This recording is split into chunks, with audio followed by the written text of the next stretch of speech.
Dans Copie Conforme, Kiarostami n'avance pas une thèse. Il construit une situation. Cette situation est la suivante. Deux autres humains entrent dans une relation dont on ne sait jamais si elle est réelle ou jouée. Cette ambiguïté n'est pas une faiblesse narrative. Elle construit le sujet même du film. D'un point de vue philosophique, le film repose sur une idée fondamentale. La réalité n'est pas quelque chose que l'on découvre, mais quelque chose qui se fabrique dans l'action et la durée. Le concept de copie ne signifie pas imitation d'évaluer.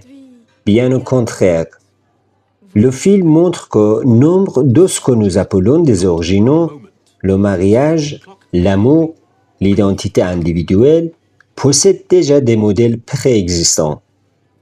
Nous apprenons comment être mari, femme, amant ou intellectuel. Cet apprentissage, cette répétition est précisément ce qui produit avec le temps l'authenticité. Ainsi, la frontière entre l'original et la copie s'effondre. L'original n'est pas ce qui est né sans modèle, mais ce qui a été répété au point de devenir naturel. L'espace toscan, le lieu de film, saturé de copies précieuses d'œuvres d'art, renforce silencieusement cette logique. Dans un monde où des copies ont traversé les siècles et généré du sens, la question de l'original n'est plus d'ordre moral ou historique. Elle devient relationnelle. La valeur ne réside pas dans l'origine, mais dans le lien que nous tissons.